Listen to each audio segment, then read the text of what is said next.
Good evening, Jack. I think we're live. We are. Good to see you again, David. Good to see you, Jacques. So, what are we talking about tonight?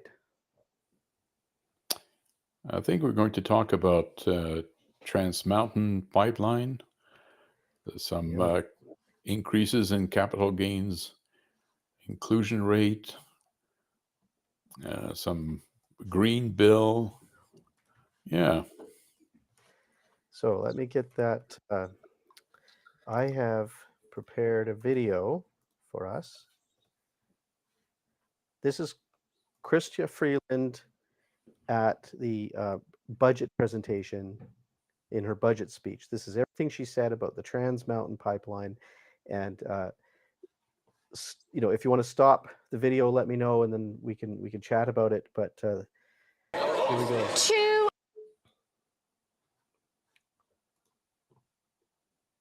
Sorry about that.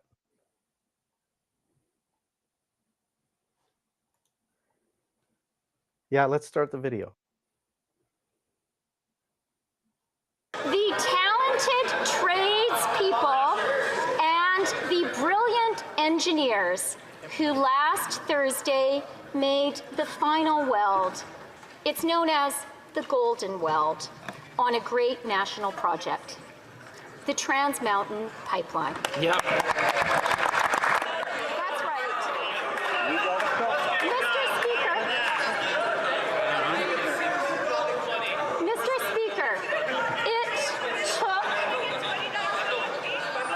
Mr. Speaker, it took an activist, determined liberal government to get it built.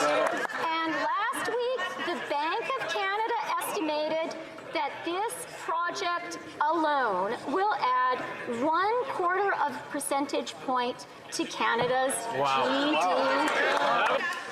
It was our Prime Minister, not a Conservative, who actually got a pipeline built. To get things built for the people of Alberta who needed the pipeline that we got built.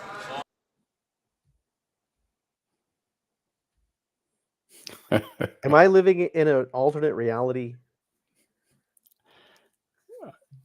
I wish sometimes that we did. But I mean, let me comment on this, because there are a number of things there that are complete nonsense. So first of all, when she refers to brilliant people, hardworking people, or whatever, she seems to be implying that those people can only work for the government, or that the government somehow has to be involved. I mean, this is blatantly untrue. I mean, there are. Let me give one of my absolutely favorite example of what the free market has done, because when you think of the magnitude, as difficult as the pipeline was to build, I think that what I'm about to describe takes it to a different level. Consider that when it comes to oil, someone has to do the seismology work, the geological work to try to find out where it is. Once they have an idea where it is, you got to drill for it. You got to pump it out. You got to take it out. You got to refine it. Once you got to refine, you got to transport it. Then you have to put gas stations, which probably amount to thousands of them in very convenient places across the country, around the world, in fact. I mean, this is a massive, massive undertaking, and I think people basically take it for granted. And all of this was done by the free market, private sector.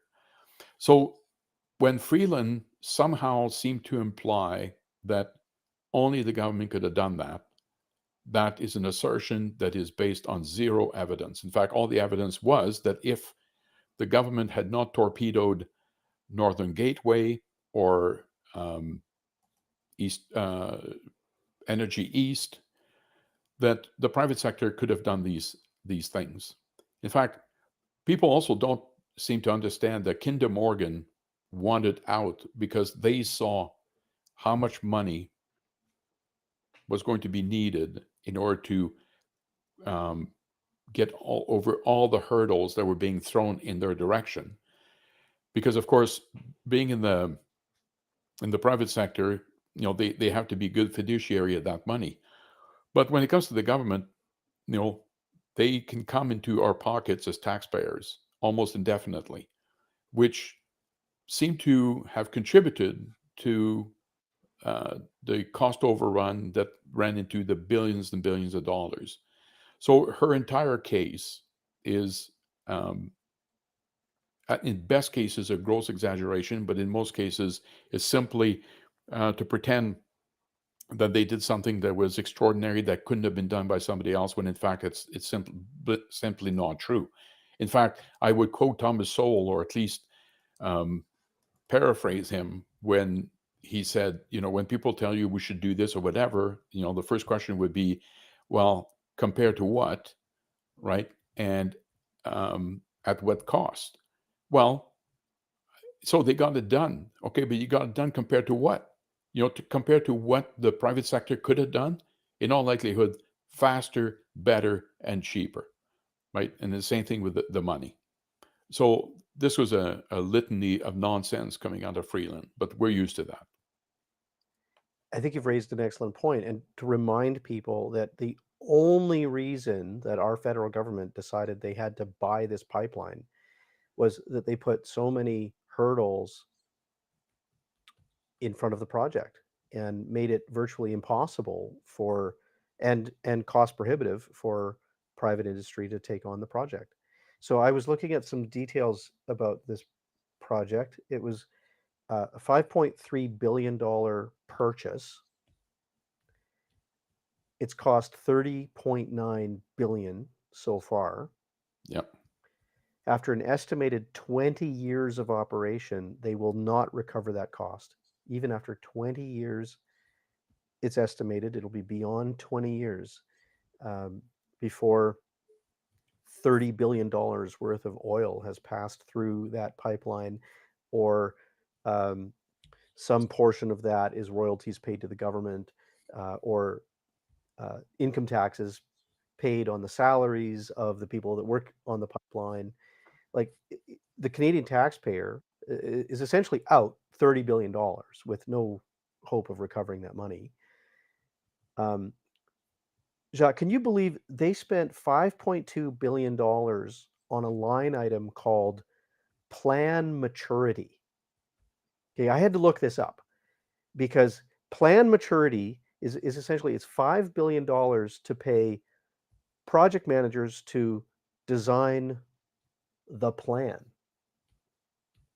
$5 billion for the plan. And like Kinder Morgan, I thought they had estimated that, well, they sold the pipeline for $5 billion. They must have thought it was worth that. Yeah. But that's the amount that our government spent on planning.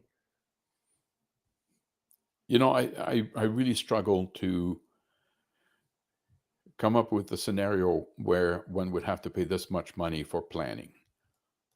Yeah. In fact, I not only struggle, I find it impossible. Yeah.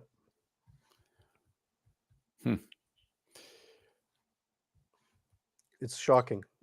And, I couldn't help but laughing, or at least smiling, when she talked about Bank of Canada estimating an increase in a quarter of a percentage point in GDP, because now it's like, look what we've done.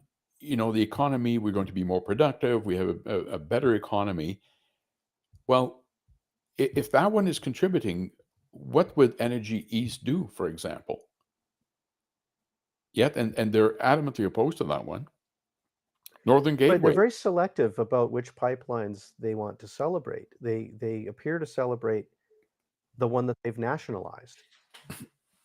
Well, yeah, and again, my point would be that if we're now going to justify these projects because they increase our wealth, then why is this not being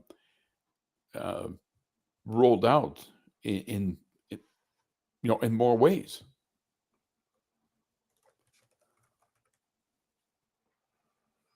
We have a comment here at YouTube, Jacques. Maybe our producer can, put it up on screen. What have you got to say to this?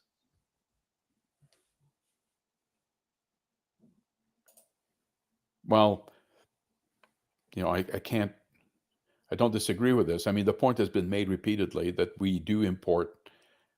I think of the province of Quebec, the premier who wanted nothing to do with Energy East for environmental reason, but they import oil from, rather distasteful dictatorship, but that doesn't seem. I mean, oil is oil, and if oil is oil, then might as well source it from, a better one.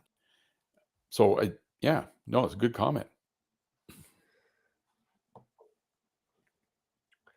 There's another comment here. Maybe our producer can put it on screen. This next comment comes in from Twitter. So by the way, if you're watching the stream right now, you can interact directly through the comments at Facebook, Twitter, X, or YouTube.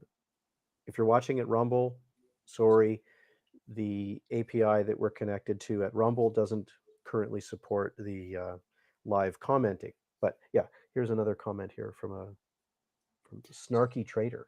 Yeah, no, I like Snarky. He reposts a lot of my stuff on X and likes frequently. What I can say to Snarky is, yes, I mean, I'm well aware that our traction is limited. We certainly hope that Libertarian Currents and Libertarian Lens, which will start soon, are going to make us more visible, and that people like him, who again is kind enough to repost my stuff, will alert people to the currents that people can watch and pass on to their friends. I mean, a lot of this has to be by word of mouth. You got to pass it on to other people and alert them to these new podcasts. Yeah, well said. And Jacques, so do you want to move on to the next topic? I know there's lots to say about the Trans Mountain Pipeline. Maybe we can stay here for a while, but we could also talk about capital gains inclusion rate. No, I think we can move on. I mean, I'm glad the pipeline is built, but I think to simply celebrate the fact that it was built is misguided. It could have been built sooner, cheaper. And that is something, again, that Freeland completely refuses to. I mean, again, she's only looking at the fact that it's done. But you always, life is about trade-offs. And you cannot, simply look at, well, we got it done. No, you got it done, but at what cost? And could it have been done better? And the answer is yes. And I think safe to say that a libertarian approach would not include a government-funded pipeline, right? No, but I mean, there's a lot of things that we would have done or that we would do to facilitate the private sector doing it. Mm-hmm. Right? Could you give Instead examples? well, I mean, there's so much. Well, let me step back here, because I do have to bring in our view on environmental policy. And before that, I have to say that everything stems from private property rights, which are not covered in the Constitution. Right? I'm somewhat surprised that Trudeau Sr. wanted to include the protection of private property rights, but it ended up being a compromise because the provinces wanted no part of it, because the provinces wanted to be able to continue to do things such as expropriating people, to put a highway or whatever, right? Expropriating people's property, you mean? Property, sorry, yeah. Yeah. Because with fully entrenched property rights in the Constitution, there's a lot of stuff that governments couldn't do anymore. Okay, so we would have private property rights, whether it's in the Constitution or not. We would allow people to pretend, well, not pretend, but to act as if their private property rights is something that they can defend and what have you. So that's number one. Now, once you've got that, we should have laws that, and let's go back to the early let's say late 1800s, early 1900s, in terms of the way things used to be done when it came to environmental protection. What people don't know is that once upon a time, you didn't need all these fancy laws and government getting involved or whatever. All you needed was the ability to sue somebody who harmed your private property. And I will give two examples. Again, this will be news to people. But if people wonder, how did smokestack come about? Well, they came about because in old days, the chimney was much, much lower. And people who were drying their clothes on the clothesline would find their clothes covered in soot. They sued. They won. And the culprit found that the way to get around it was to build smokestacks so that things would spread out before, before they could dirty people's clothes, right? Another one is for whatever reason, people tended to build close to railroads, and trains would come by, emit sparks, and these sparks would often set barns, stables on fire. And again, farmers, because they were allowed to defend their property rights, sued the railroad companies. And it led railroad companies to innovate and come up with something called spark catchers. So again, government didn't need to be involved here. All you needed, but these protection were removed because it was thought that it would impede technological advances. Now, I've read this a long time ago, so I'm a bit, I'm not entirely clear on the legal sort of argument, but essentially they took away the ability to sue people. So now bringing us, if a libertarian government, and this is in our platform, right? When it comes to environmentalism, you ought to be able to sue if people do damages. Well, instead of having all these hurdles and environmental assessments and what have you, if you simply said, look, if a pipeline breaks and damages your property, you can sue. If water gets contaminated because of your affluent or whatever, you can sue.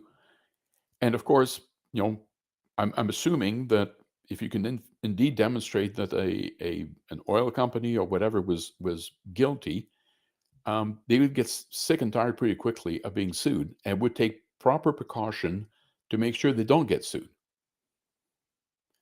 So to answer your question, I mean, it's a big preamble, but it's to explain exactly where we would come from, is that we would do away with a lot of these rules and regulation and simply turn it over to private property owners and give them the right to defend it in the court system. And given the way it used to work 100 and 120 years ago, I'm confident that they would actually work much better than today. There are more recent examples, just not in Canada. The Aaron Brockovich story, of course, everybody knows that through the famous movie. I was recently watching a promotional video for Robert Kennedy Jr., and in that video, he documents some of the work that he had done to sue General Electric, who was polluting a whole river system, and class action lawsuit that then led to the General Electric having to clean up.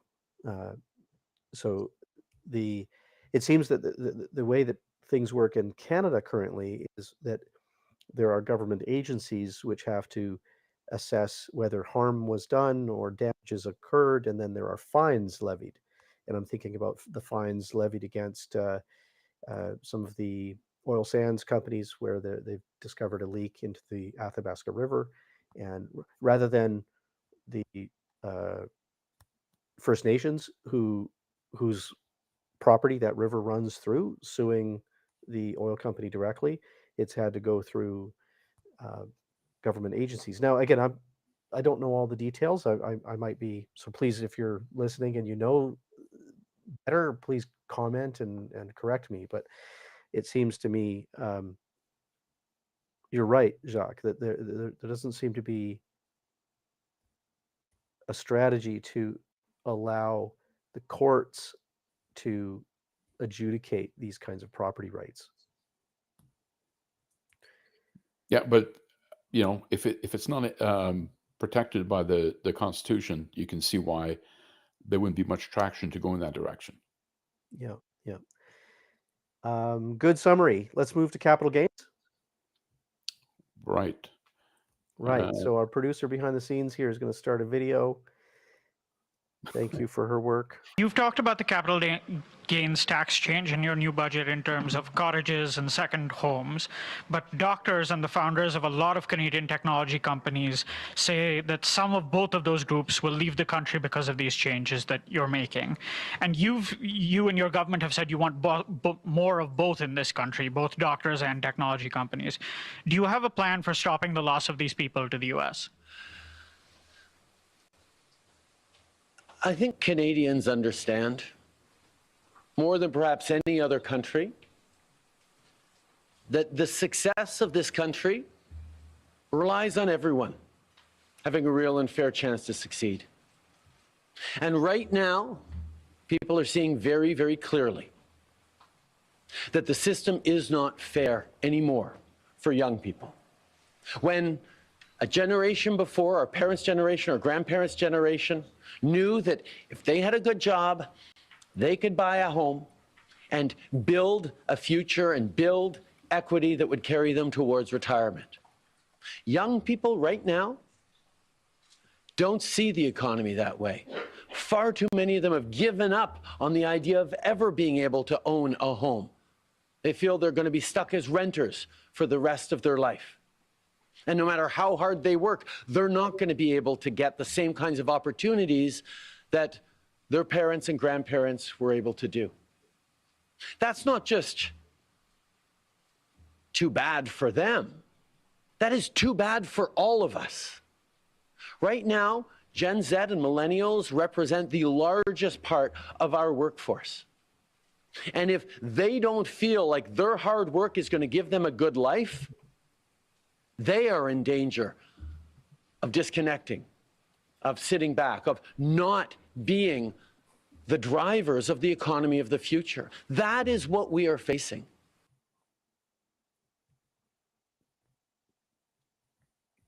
Well, that was a total non-answer to the question asked.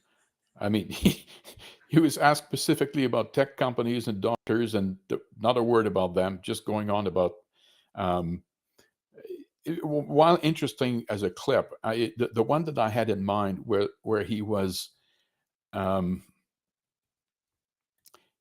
to justify the increase by saying that it wasn't fair that people with a certain amount of wealth have their money working for them, while younger people, my goodness, they actually have to go to work. And says the trust fund baby. Yeah, but what is astonishing to me is that he doesn't seem to understand how people got to the point where they have their money working for them. I mean, it boggles the mind that he doesn't seem to understand that you start in your 20s and you have a lot of debt, and then, well, by the end of your 30s you have less debt, and maybe by your 40s you manage to pay off your mortgage, and then you start saving some money, and then you finally get to an age where you may be in your 50s or 60s or retired, and finally you're debt free and you've put some money aside that's not working for you. That's the way life works. He seemed to be coming from the point of view that people suddenly, I don't know, have this wealth. Now, I know it happened to him, but it doesn't happen to the rest of us for the most part, right? I mean, he's never had to work a day in his life, and the money just appeared to him. So I don't know if that's his time or his frame of mind, but it boggles the mind that the prime minister would think that that's the way the world works. I mean, it would be like saying, it is totally unfair that the average 60-year-old is better off financially than the average 20-year-old. Well, what kind of world do you live in where you think that somehow that's not fair? I mean, I cannot, and I mean, I think what he's trying to say here, well, it is unfair, And we do need to take that money from the 60-year-olds who got to where they are by saving their entire lives and working their entire lives, and give it to the 20-year-old. I mean, And that's the point that frustrates me here, where he's dividing Canadians again. He's finding a way to pit an elder generation against the younger, and enrage the young generation who currently, they're entering the workforce, and they're starting to realize that they have bills to pay, and how much of their paycheck is chewed up by bills and taxes, and they're struggling to get ahead. And I think he's pitting these groups against each other in a really divisive and dangerous way. well, I agree, but that's what he does all the time. I mean, the other thing I would add is that he seems, and again, because I think he's never had a normal life like the rest of us, where we have to get a mortgage and what have you. He is historically not, very knowledgeable. Let's put it that way, because there's a lot of baby boomers whose first mortgage was in the double digits. In fact, Interest rates, yeah. I was writing on X the other day, and someone said, yes, my mom and dad's first mortgage was 13.2%. Now, can you imagine what he would feel compelled to do today if mortgages were at 13.2%? Like, once again, it would be intervention of some sort, because it would be totally unfair, and he would probably bring in, the prior generation that had mortgages at 7%, and how, my goodness, the world is not fair, and boy, we need to do more. This type of embracing victimhood on behalf of other people, and again, just to make clear here, I don't, I have young children. I mean, they're in their 20s, and I know what they're going through in terms of trying to find a house. So I am not, unsympathetic to their problems. But I'm saying every generation seems to have its set of problems, because my own would have been mortgage rates that were through the roof. Right? That was no walk in the park. That was no bowl of cherry. I mean, people, it's like, oh my goodness, my mortgage rates are enormous. And again, for people who maybe financially or in terms of math are not, I mean, when you have an interest rate that is that high, the percentage of your monthly payments that actually goes to reduce your principal is pretty small, right? It takes a long time to start eating away at this. So it is a problem, right? But that was their problem. This generation has a different problem. But for him to, again, as you say, to pit one generation against the other to feed some kind of outrage, well, I mean, that's his modus operandi anyway. I mean, that's what he does all the time. So my parents' generation, who paid those interest rates, those double-digit interest rates, their problem was fundamentally caused by an out-of-control spending of a Trudeau government. And the current generation trying to get into the housing market, the young generation, are facing a very similar challenge, also caused by out-of-control spending by a Trudeau government. The irony of this is just unbelievable. And for Justin Trudeau to think that he's going to be the solution is just absurd. He's the cause of the problems.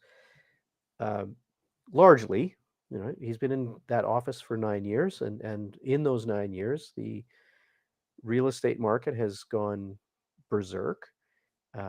Taxation has increased dramatically. I mean, the cost of living and all that, and we've talked about that before. I'm reminded, though, Jacques, that we had some advice behind the scenes that maybe we should explain capital gains tax. Excuse me, capital gains tax for those that don't fully understand it. So, can you describe what is changing? What is the capital gains tax, and what is changing as a result of this new budget that they Yeah, no, put forward? it's I'm happy to explain, because there is confusion on this. So what has increased here is the inclusion rate. Now, what does it mean? So let's take an example. You invest $10,000 in a stock, and the stock increases by 10%, so it's now worth 11,000, and you sell it. So you have a capital gain of 1,000. 11,000 minus 10, a gain of 1,000. When you do your taxes prior to this budget, you only included 50% of that gain in your income, right? Hence the 50% inclusion rate. And you if pay income tax on that the- gain, or you on would pay 50% of that gain. you would pay income tax. So let's say that you were in a 20% tax bracket, you'd be 20% of 500 or $100. What they want to do now is to increase the inclusion rate. Although I don't want to mislead people here. I mean, it's only once your capital gains in a year exceed $250,000 if you're an individual, although it's from the first dollar if you're a corporation. But again, let me go back to my example. So instead of including $500 in your income, you would now be including $667 in your income. And then if you pay 20% on that, that works out to 132 or something like that. A friend of mine pointed out that the inclusion rate now is not 66%, it's 66.6%. And we had a good joke about it, like maybe this Liberal government is just messing with the the Christian right. 66.6% is now the inclusion rate. By the way, Either way, it's I evil. should, yes, exactly. The number of the beast. I should quickly mention this whole thing about inclusion rate is that there was and what I profoundly dislike about this is that it's such a sort of a sledgehammer approach, but it is there to approximate the fact that an element of your so-called capital gains would simply be inflation creep.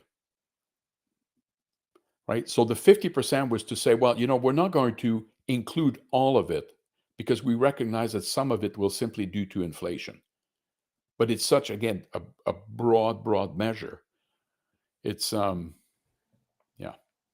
And we were talking about how this capital gains increase, this tax increase, is a way of taxing home equity without being a tax on home equity. It's also a way of taxing inheritance without being an inheritance tax. So for example, a elderly parent dies and bequeaths a property to the child, and that child now sells that property and has to pay a capital gains tax on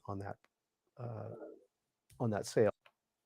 Now, David, just to be a little technical here, is it's actually not the child that well, yeah, it's a bit messy here, because what happens is that in the year of death, all of your investments are deemed to be sold, right? They're treated as if they're sold.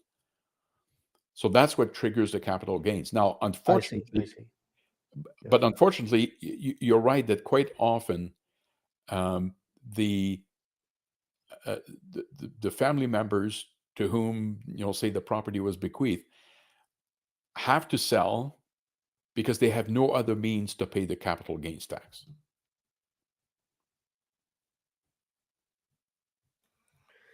So it'll hurt families, period, like across the board. This is not a tax on the ultra wealthy, as Chrystia Freeland and Justin Trudeau keep saying, right? Well, she also played again a bit of magic, weaving of the hand here, because she said that it only applied to 0.13. But I think what she meant to say was that in the first year, it's going to be to 0.13. But the following year, like let's think cottages, right? Because that's come up a lot.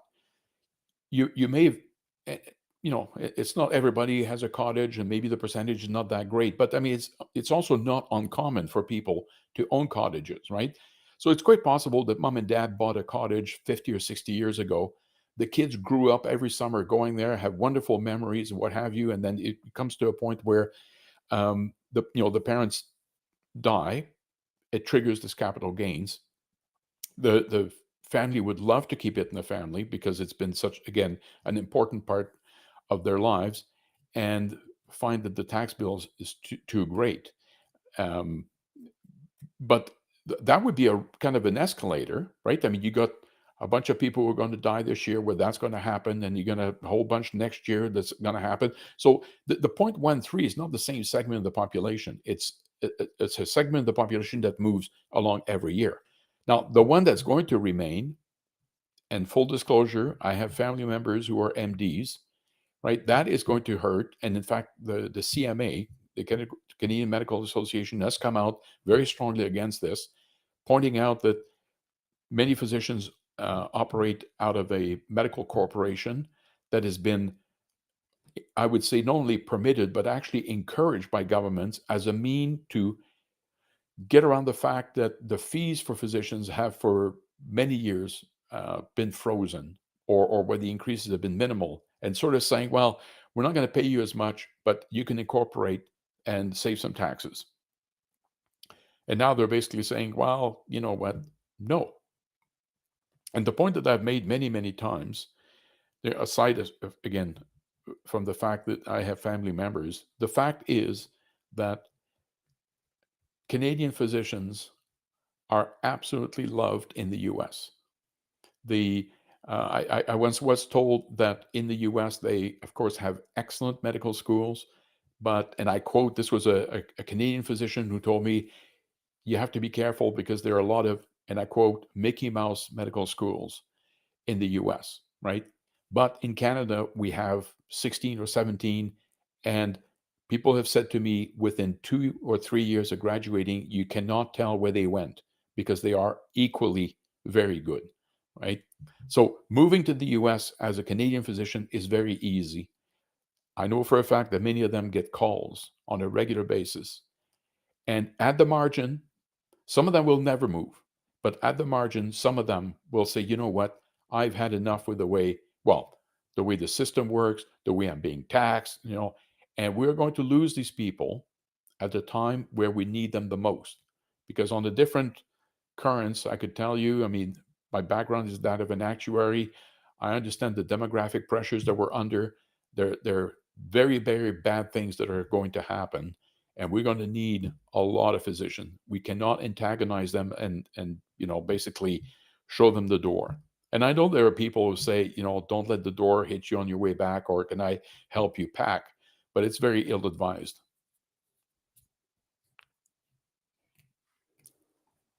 There are a few comments here. If the producer behind the scenes wants to bring some of them on screen, we can respond to them.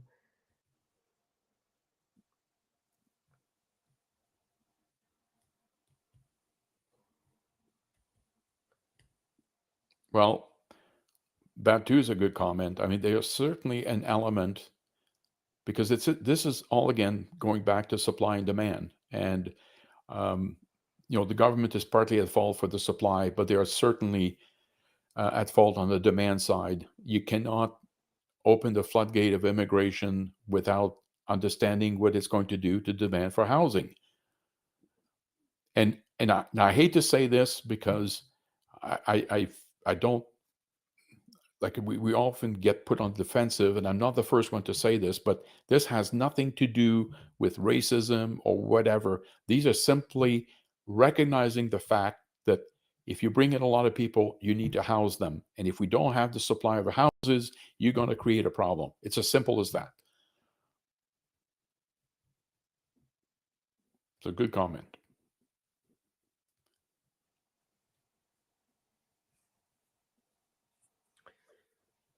Shall we move to the next topic? Sure. We're on a roll here. Now, see if I can bring up a visual for everybody. For those that haven't followed this particular news, Elizabeth May introduced a private member's bill. Was it a private member's bill? I don't know the difference. I don't think so. It's Bill C-226. Bill C-226. And I wanted to bring this up for discussion because it's about to hit the Senate. Okay, it was passed in the House of Commons. It's going to the Senate very soon. And the Green Party has just sent a huge email blast to encourage people to write to the senators and in support of this bill. This might be a good time to read the bill if you haven't, and then decide if you want to write to the senators and give your own opinion about it. The bill asserts that,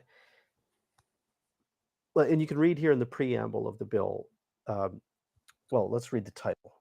So, this is an act respecting the development of a national strategy to assess, prevent, and address environmental racism and to advance environmental justice. In the preamble of the bill, and this is where I think we're entering some very strange territory. The preamble of this bill will cement in Canadian law this idea that, well, that there is such a thing as environmental racism, and that it's our federal government's job to fix it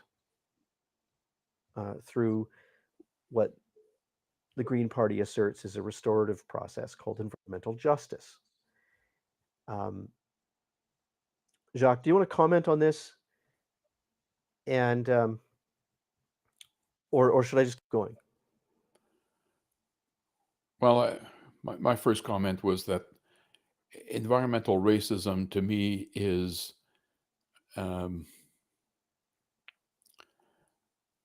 it's such a very bizarre. It's almost like it's personalizing the environment as a thinking being, one that acts in a racist way, which to me doesn't make any sense whatsoever. It's buzzwordism to me, right? You stick together a bunch of words and you hope that it gets traction. Unfortunately, it gets traction on a segment of the population. But environmental racism, I mean, I don't even know what it means. Well, according to their position, they would argue that some portions of our society, as the Green Party calls them, the colonialists, have enjoyed privileged access to employment or real estate, or and therefore they've been able to not live near polluters, for example. So I'd like to give an example, actually. Like this, to me, this appears to be a bill designed. Okay, but David, Yeah. let me step back for just a minute, because as I'm reading here, Yeah. disproportionate number who live in environmentally hazardous area are members of an Indigenous, racialized, or other marginalized community. Yeah. The last one, because I'm assuming that when it comes to Indigenous or racialized, we're not talking about white people, and maybe white people, because in all of this stuff, the thing that comes out to me constantly is how there seem to be this belief among people on the left that if you're white, you've got it made. I mean, You're they the seem to be oppressor class. Yes. well, that's their but belief. okay, but if that's their starting point, they seem to be completely unaware of the very large segment of white people in this country who are poor. Mm-hmm. There are millions of them, millions of white poor people in this country. So where do they fit in here? Are they part of the Well, marginalized exactly. community? And if it's marginalized community, how? I mean, are white people being racist against other white people? I mean, the whole thing here to me doesn't make any sense at all. Yeah, but I think you're not supposed to ask those questions, Jacques. Like, I think like that's the whole problem of this. This is why identity politics are so toxic, in my opinion. So, like, I was going to say that this appears to be a bill designed to drive another wedge between Canadians. Like, the premise of this, and in my opinion, the problem with this bill is found in that statement that you just read it out. Whereas a disproportionate number of people who live in environmentally hazardous areas are members of an Indigenous, racialized, or other marginalized community. So, like, based on that assertion, They want federal powers to fight climate change somehow on behalf of people of those specific identities. But like I don't think there's any evidence that that statement is even true. Um, or should I say that there's no nonpartisan evidence that that's true? So today I spent some time looking online and I was looking for reports of or like some evidence that our government might be privy to that would show some truth in that statement, empirical truth to that statement. But all I saw was reports by lobbyists, like the David Suzuki Foundation or the Canadian Youth for Climate Action, or another organization called the Canadian Centre for Policy Alternatives. Like this is a group that regularly advocates for universal basic income and like a $19 minimum wage and rent controls. They have the nerve to call themselves nonpartisan, which is bizarre, but clearly they are politically opinionated. But the premise of this bill is only true if you ignore reality. And here's an example. I was putting some thought into this. This is close to my heart in my hometown of Regina. Now, it's well known that the city of Regina, when water levels are high, they release raw effluent into the Wascana River. Now, this bothers me. It has always bothered me. I've often wondered why this is allowed. And it affects everyone and everything downstream. Now, the identity politic types, they get up in arms because it affects the First Nations bands of Kanukama. And while that's true, it also affects half of the residents of Regina, everybody in Lumsden and Craven and Regina Beach, and everyone, no matter their skin color, who lives adjacent to the Wascana River between Regina and Last Mountain Lake. Now, if the Green Party were serious about environmental stewardship, I think they might petition the city of Regina to stop dumping raw sewage. But the Green Party seems much more interested in wealth transfer. And what I mean is that they want us to believe that raw sewage in the river only affects Indigenous, racialized, or other marginalized people. And so that they want to use all the power of government to take taxes from white people on one side of the street and give it to the neighbors on the other side of the street in the name of environmental justice. Personally, I just don't see how this ends well for anybody. Plus, as I alluded before, in my opinion, it's such a convoluted way to go about fixing problems if there are any. I mean, again, if I look at that paragraph there, people who establish environmentally hazardous sites, landfills, polluting industries in areas, right? Like again, if we want to go along with this caricature that you have some white CEO who is perfectly happy to, well, let's say, dump something in the water, knowing that's only going to go to a reserve or something like that, and because he's a racist, under a libertarian government, that would get fixed very quickly, because the reserve or the indigenous people would have the right to sue, and I'm assuming that the penalties, possibly including jail time, would get people to act properly in a hurry. We don't need this whole apparatus, this wealth transfer that you mentioned. It could be done much more simply. Well, there's another aspect of this phrase, Jacques, that they call environmental racism. Okay, it's not about a person acting in a racist way.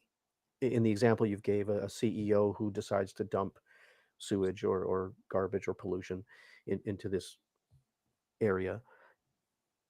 What's being argued here, what's being asserted, is that the system is itself racist, that it's been set up in such a way to privilege certain groups, and that's a racist system. And so the Green Party, who honestly, I used to support the Green Party. I voted for them. But that's when I thought the Green Party was about stopping pollution, and I thought they were about environmental stewardship. But they aren't about those things. They are about using the full force of government to enact some kind of social justice. and all through the lens of identity politics. Well, they've had to change because, unfortunately for them, most other parties have incorporated those elements in the, not the latter elements, but the former, right? The one that got you to vote for them in the first place. I would say it's in the platform of most of the parties. So in order to keep justifying their existence, they have to come up with new stuff, even if it's stuff that doesn't make sense. So I don't know what more to say on this, except that this bill is heading to the Senate. It will soon receive royal assent. It becomes law of the land. And for me, it's upsetting because it's just yet another way of reinforcing identity politics into the design of the country. Yeah. This is upsetting to me. I mean, you can tell that, I mean, as a libertarian, I dislike those identity politics, if only because the individual is never treated as such. The individual is only treated as a member of a collective, right? I mean, it's Right. like Biden in the last election telling African Americans that they weren't black if they didn't vote Democrat. I mean, this idea that you can have a group of people that have to be completely homogeneous in the way they behave, in the way they think, in the way they, right? It makes no sense at all. And it's Based starting. on how much melanin they have in their skin, or how old they are, or Yeah, these immutable characteristics. but it's the the denial of individual freedom. That's what it amounts to. You're no longer a thinking sentient being. You are simply member of some kind of Borg, where you have to do whatever they tell you, actually, right? Because it's like, well, how do you know that African Americans are supposed to vote this way? Where does that come from? Now, of course, in this case, you could look at historical patterns or whatever, but I mean, surely you should have the decency to recognize that people are entitled to their own thoughts. My goodness, irrespective of what they belong to. Agreed. Now, I don't want to change topic, but we did get message that there are some comments to address, and perhaps our producer would bring them up on screen.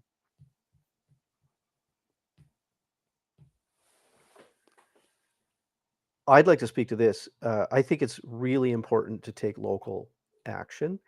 For example, people underestimate the importance of school trustees. This is this is the government closest to you. It's where your child goes to school. And so I ran to be a trustee in London, Ontario, last municipal election. Uh, it was the way I thought I could get involved and give some people a voice that didn't otherwise have a voice. So yeah, to the comment, thanks for the comment. It's a great comment. And I think it's really important to take local action by getting involved in local elections.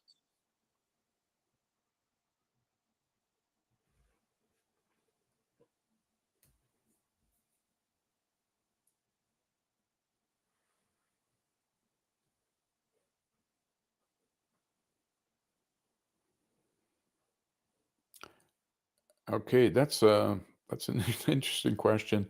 We are currently we have some very good volunteers who are doing a lot of work cleaning up um, our data bank of members. Um, I think I'll be able to answer that question much better in a month from now or so.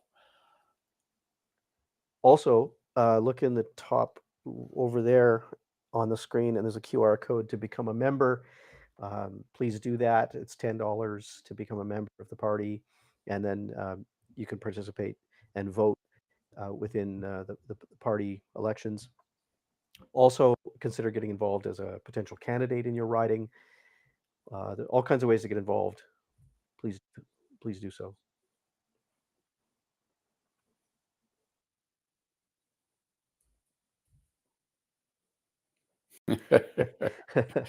I am a board member So thanks for the question. I'm David, and David's I've our tech guy. He's helped the party a great deal with his tech savvy.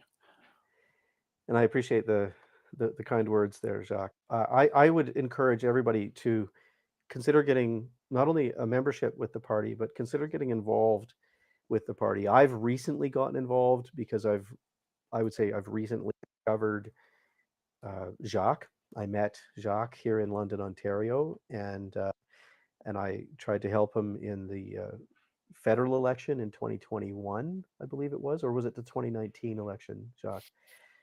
2019. Yeah, 2019, and since then I've decided to, help the party, and in doing so, I've learned a lot about libertarian philosophy and policy ideas. So that's who I am. So I think that's it, Jacques. Those are David, if I con- may here yeah. to give myself and actually my ex-deputy leader a plug. He's running the Alberta version of something called Capitalism and Morality on May the 25th in Calgary. I will be speaking at that event. To tease you, I'll tell you that the title of my presentation is Governments and Immorality. So if you are in the Calgary area, I encourage you to sign up. If you use Libertarian as in the code, you will get, I believe it's 20% off. So please come And out. sorry, that for which conference again? So say it again so people know how Capitalism to. and Moral. It's called Capitalism and Morality, May 25th in Calgary. And who's organizing it? Oh, sorry. For, Yeah. Darcy Giroux. right. So if Darcy Giroux has a podcast, check Yeah. that out. Also, search for this online. I think they intend to. I hope they intend to stream some of the presentations. And also, I'm seeing a related question here from someone. Is this going to be rewatchable later? Yes. So this live stream plus the one that we did last week are live available. Sorry, at Facebook, Rumble, Twitter, and YouTube. Yes, they'll be watchable and shareable. So smash that like button and share it with others that you know.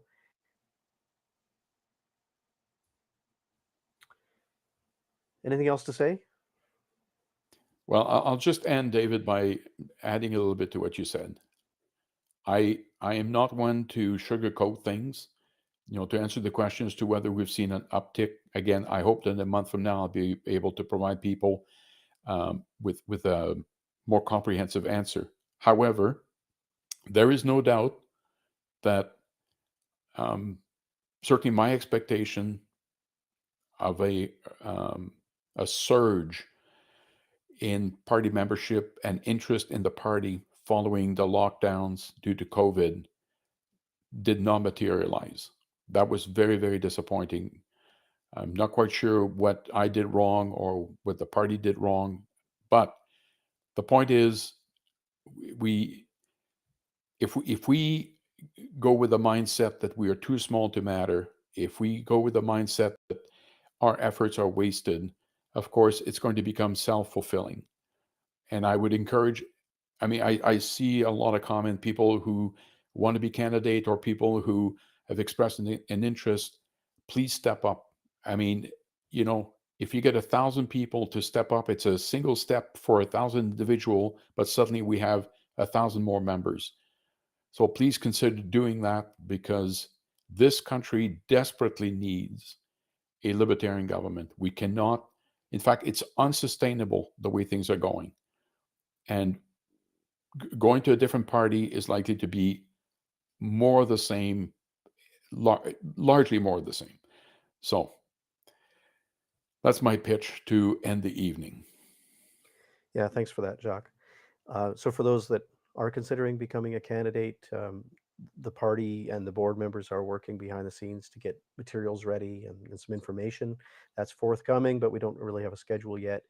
And thanks very much for tuning in. So we'll do this again soon. Subscribe to one of these channels, whichever platform you prefer, so that you're notified when we go live next, whenever that will be. We haven't decided yet, but it'll be within a day or within a few days or weeks. Have a good night. Good to talk with you, Jacques. Likewise. Thank you.